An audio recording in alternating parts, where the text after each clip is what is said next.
So at the upfront a couple weeks ago, I went to every single one of them, and in every single one of them, there is a funny comedian who would kind of talk about making fun of the bundle, right? The basic table coming back and etc. Maybe to some degree that may be true, but how do you envision the streaming bundle in terms of the consumer experience to be different, or is this like over time something that we've seen with the pay TV offerings in the past? Well, first, one of the issues with the streaming services is that the churn is too high.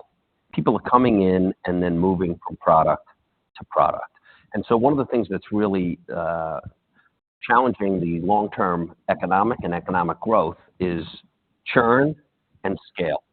We're addressing the issue of scale by launching globally and really attacking the globe with what we think is very compelling content in language, with teams on the ground, to try and build the scale that should really drive the economics both in terms and drive the subscribers and prove out that Max is a very compelling growth business. But separate from that is the issue of churn. And by bundling together, that will be, we have found that when you bundle together with other content that more people in the family like, on a very basic level, the more often you watch the product, the more people in the family that watch the product, the lower the churn. And as we talk to consumers, one of the biggest issues is finding the content that they like. So, when you do bundle, if you're bundling with the right players, and I think Disney, the idea of Warner Brothers Discovery and Disney together is a very, compelling offering. We think that will provide a more nourishing, better consumer experience.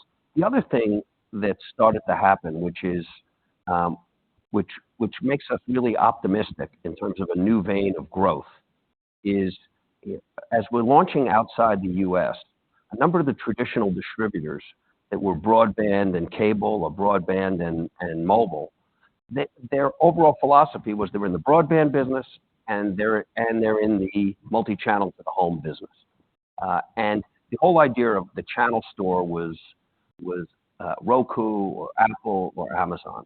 What we've started to see now, particularly in Europe, is the idea that those distributors, we're having discussions with them now about they don't want the younger consumer or the younger consumer in the family to leave their multi-channel environment or leave their company. And so we're doing deals now that's hard bundling Max with distributors. So, for instance, Canal Plus, we're on their platform as a traditional multi-channel provider with multiple channels and free to air.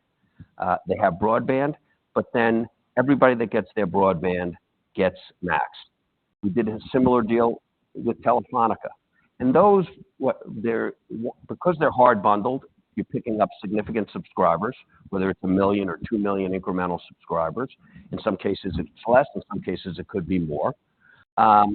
Gaining those subscribers provide real economic value. The ARPU is quite compelling. You don't have the churn.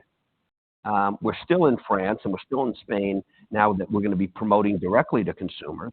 But if you're a customer of Telefonica, we're getting paid on every one of those. It feels a little bit like the old model, sturdy, low churn, and you don't need to spend as much in marketing because of that. So as we launch outside the U.S., it's bundling. One is we think our product is the right product at the right time, and this is who we are and what we do. We're on the ground in every country in every language. But bundling with other providers that have great content that complement ours, together with this idea of hard bundling with distributors that are looking to have a bigger play in this new world and want to have a content environment on their broadband is a potential real growth opportunity for us.